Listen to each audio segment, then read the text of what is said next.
Welcome back to the Motivating Force podcast. I am host Sway, and joining me as always is Justin. Now we are back full force, back in action. Remember to check out on Anchor FM. We have our audio only audio only podcast for you guys. It goes out to Spotify, Apple Podcasts, Breaker, Google Podcasts, anywhere you get your podcasts on. We are on there, so you can check us out. Video only is only on YouTube. Remember, you can also check us out Facebook, Instagram. Links are down in the description below, so don't forget to check those out. This week is something that I've been wanting to talk about for a while, and I've mentioned it, I think, 2 weeks ago. And as you can tell from the title, it's Warrior in a Garden and not a Gardener in a War. Now, this goes back to ancient martial arts stories, and I'm sure Taekwondo, our good friend, 3rd degree black belt, I believe, is very familiar with this. And the anecdote is about the peaceful warrior. And it's a story where a young apprentice asked his teacher why. If he was striving to be inwardly calm and at peace, why did he need to learn the ways of a warrior, right? Would it not be more tranquil and serene to be a gardener and tend to the plants? Tending to the garden, the master replied, is a relaxing pastime, but it does not prepare one for the inevitable battles of life. It's easy to be calm in a serene setting. To be calm and serene when under attack is much more difficult, so therefore I teach you that it is far better to be a warrior tending to his garden rather than a gardener at war. Now, we can already imagine in the times we live in today that there's so much that we have internal struggles with, that we have external struggles with, relationships, social media, work, whatever the case. There's always going to be some kind of conflict that we find ourselves with. Now, when you're strong on the inside, when you're fortified as this warrior, it doesn't mean that you have to be, like this jocked dude that you're always like ready for battle. But when you have that kind of balance with like peace, when you have balance with inner peace for who you are, is the point that we're going to be talking about today. You're going to see that you can go on living your life a lot better than just kind of going head on at whatever hits you. See, I love this trend that you're going on with everything being all martial arts and war and all this stuff lately. It's really been doing it for me. It's been good. I like these types of history lessons that you've been going through with me here. And again, with this topic being great, I can see where this is really like the flip of the switch. Whereas, one week when we talked about the warrior trying to calm down, and then now this is more of, well, what about the peaceful people trying to find that stability, right? And it reminds me of something that Jordan Peterson said, which was, the most peaceful men he knows are the most dangerous men he knows. Yeah. Because if you're that warrior type, you know what the human race is capable of doing. Yeah. So you find a deeper level of peace when everything is calm. Whereas when you're calm all the time and you're not exposed to that type of rigorous structure, whether it be like with that direct warrior type, with the violent type, right? Like, you don't know exactly what people are capable of. So when everything's calm, it's kind of just like you just take it for granted. Yeah. And you don't get to enjoy that deeper level of peace. Yeah. It's funny you bring them up too, because, we're reviewing podcasts here now. That's what we do. On his last interview with Rogan, he said something that like Rogan was kind of stuck on this term that he used. And it was along the lines of that you have to be a monster. Right. Right. And he meant it as what it is, like not in like a negative term, but you have to be a monster. Like, you have to be willing to be this monster. You have to be willing to be a warrior, like to know what the worst case scenario could be and be able to handle it. Right. Because like you said, if you're calm all the time and you're taking everything head on, when this high tide of violence or conflict comes into your life, you're going to crash, you're going to burn, you're going to freak out, you're not going to know what to do. And the whole history lesson thing, I know I've been on this like trend lately, but I've always liked history. I've always liked like all these little like lessons that I guess I give you. But because one of the things that people kind of stereotype our military and is that we're only warriors, or like Marines or the army, like we're only jugheads and like they're only there to fight, right? But when you're there, all the people that are going to be your mentors, your CEOs, whatever, they're going to recommend these books from, ancient Japanese eras. They're going to tell you these books and stories on how to find balances, because those people really were mastered at it. They were masters at cultivating crops, but then at the same time protecting their land whenever they needed to. So it's like one of those little things that people don't really notice in the military that we have today, but it's something that they do, and they kind of like teach each other to find some sort of balance. Yeah, and I think it's especially more important today because of the growth of technology.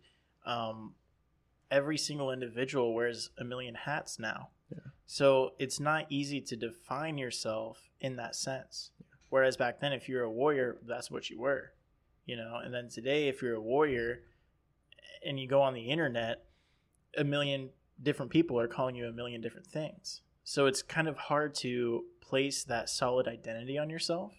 And it kind of makes you think that you're okay with having this imbalance because the waters are already muddy. Yeah. And that's quite opposite of the truth. Yeah, right. But we're going to be going over some of like the points that I chose out today on kind of clearing out the picture that we're kind of going to paint for this warrior in a garden portrait, I guess you can call it. But especially in today's society, to be able to be strong in your foundation and what you believe in when these winds of adversity come to sweep you off your feet, which I mentioned. So first thing is, as a warrior, you should be strong and confident with who you are. I know you've been told that a million times, but let's take it back. Let's kind of narrow this down to the people in, let's say, high school, or those who have finished high school or college. I bet you can kind of find some similarities in this. Back when you were the popular kid, or let's say you just had a bunch of friends, right? And then they all turn your back on you, right? You kind of feel really bad about that because you don't have confidence in who you are. So I found a quote from Carlos Castaneda, and the quote goes as follows: "The self-confidence of the warrior is not the self-confidence of the average man.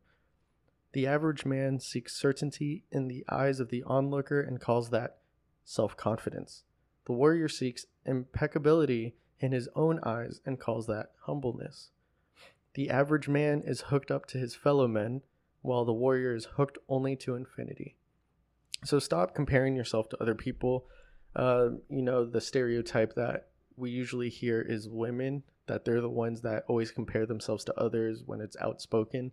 Like, oh my God, she's wearing the same dress as me, or, whatever, the same kind of, the same lines. Yeah, we have the same eyebrows. Yeah, like you hear that women always compare themselves more and more.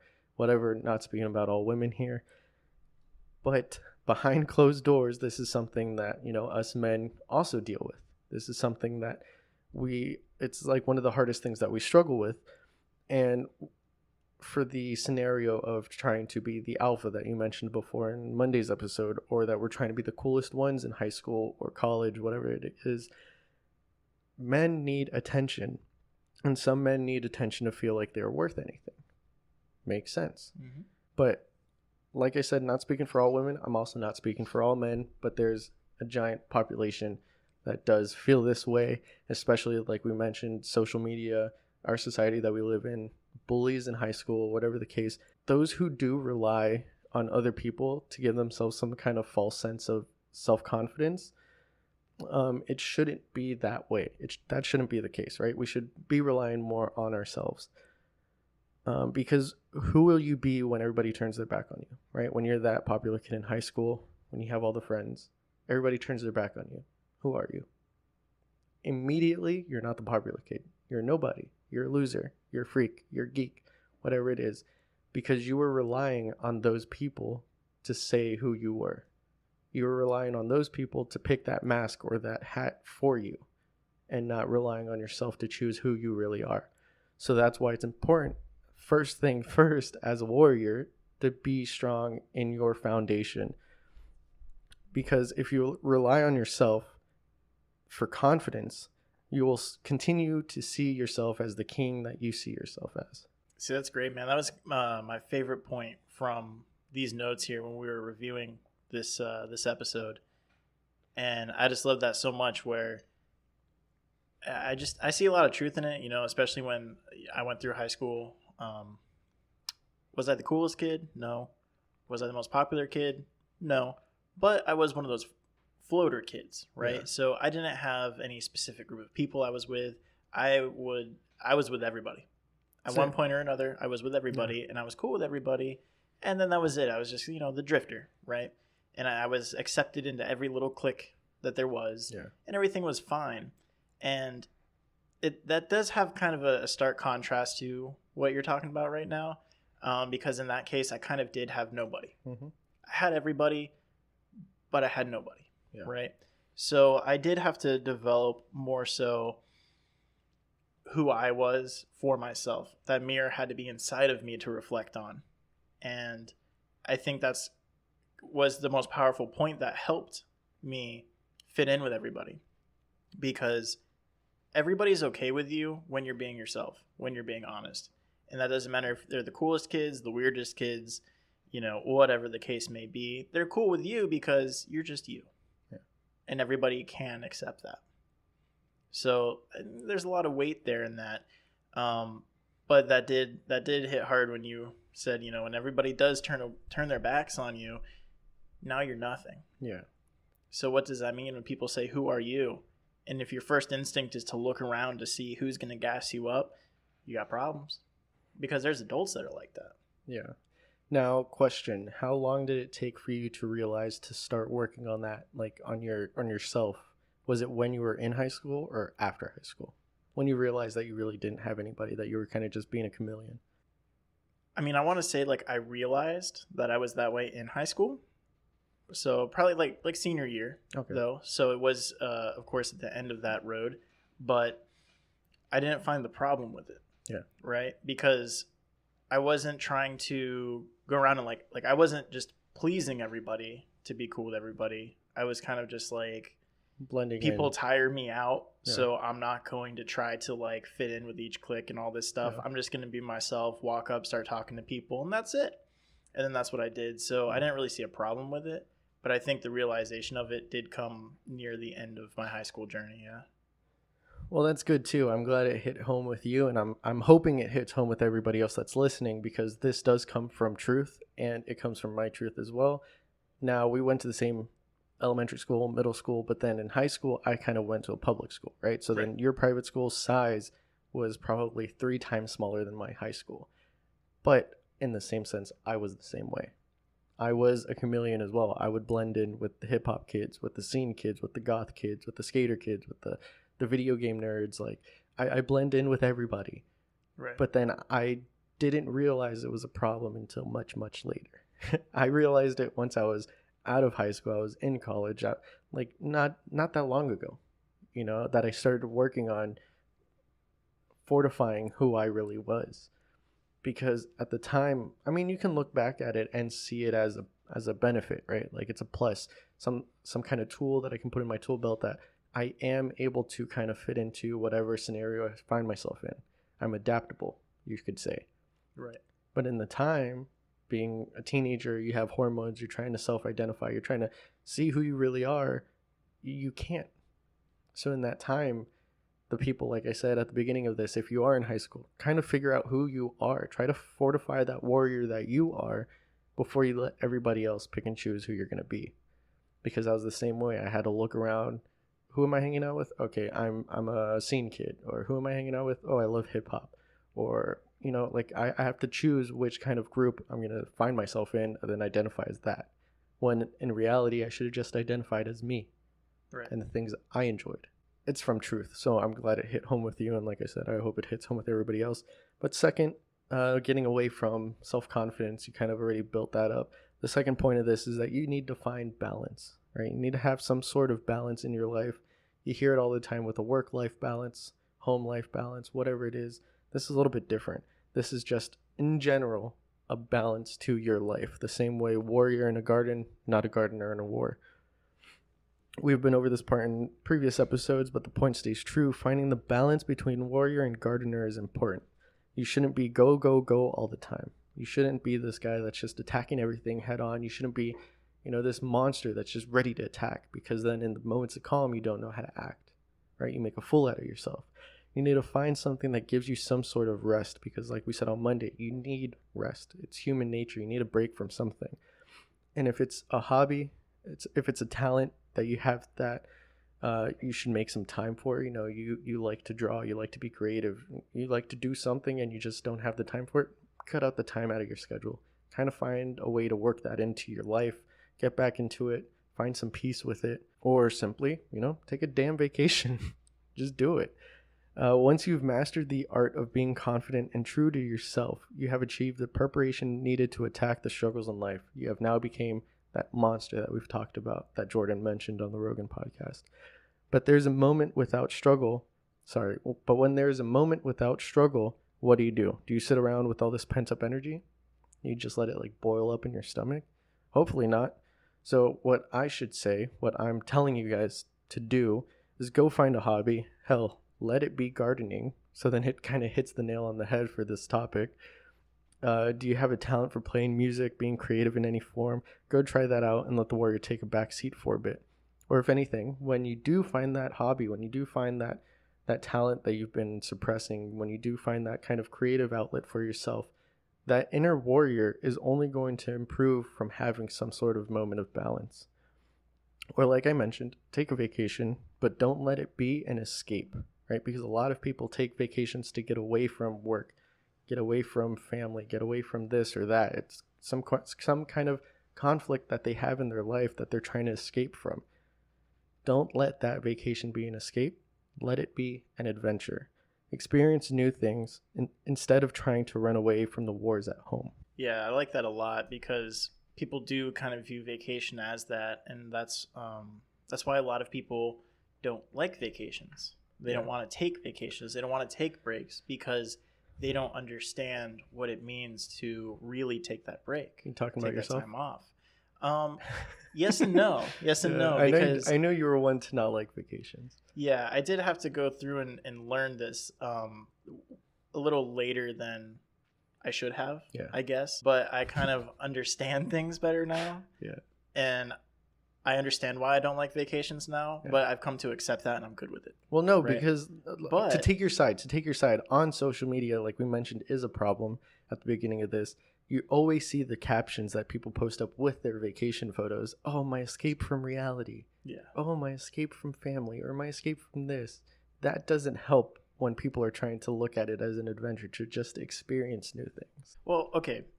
In my sense, though, right, we have these responsibilities in life, and we get the chance to reward ourselves from being so responsible by taking time off of those responsibilities.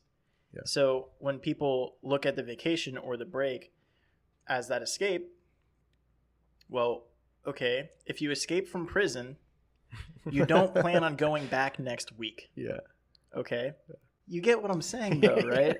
So we do this in real life, though, where we take that break and we have no intention of going back to work, of going back to our normal everyday life. And then when we do get back to it, it sucks, right? So that's something that people have to learn with vacations and with taking breaks. And what comes with that is those responsibilities are still there. So take the precious time now to relax from that. But it's not gone away. It's not disappeared. It's waiting for you when you come back. You're just getting your reward time now. Yeah. That's it. And I think a lot of people don't realize that. And more so, like you said, with the social media implication, right? So don't look at it as that escape, because especially when it comes to things like conflict and violence, like we're talking about here, people like to pretend you can escape from that. And you cannot. It's against human nature. It's what humans are really good at doing, is being violent and being greedy and stealing land and spices and whatever else, right? And just doing these manipulative things, whether by force or not. And there's no escape from that. So that's why, you're saying don't be that gardener in a war. Don't pretend you can escape from those things, because you can't. Yeah.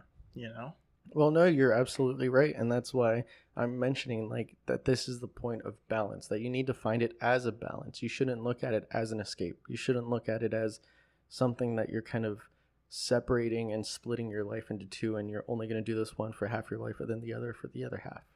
You're finding the balance for the two. You're going to find the foundation that you're building for yourself as being confident in who you are, finding out who you are to yourself and living by it, and then finding a form of balance with whatever example you can find for yourself. If it's gardening, hell, let it be gardening. If it's art, if it's music, if it's a vacation, like I said, that's only a balance. You're coming back. It's a teeter-totter. Yeah. You're eventually coming back to the other side and finding the warrior the warrior in yourself to continue on with your responsibilities. Yeah. Even if it's just work, even if it's being a father, if it's being a mother, you're finding some kind of balance to kind of relieve the stress that comes along with. But I'm kind of trying to be on like the totter of the teeter-totter, okay? Right? So yeah. I'm trying to ride the other side right now, where you're saying that with these breaks and these vacations and stuff, but I think a good little note for some people too is if you focus on the gardening side, right?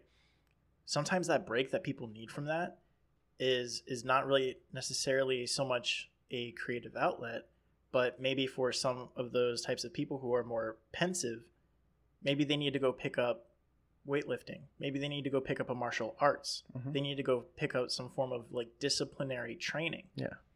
Because where the warrior can feel like they're missing a lot of things in life by not having a peaceful outlet, people who generally try to be peaceful and be pensive and they feel like something's missing from their life, again with that balance, is they're not finding a way to release their inner violence. Yeah.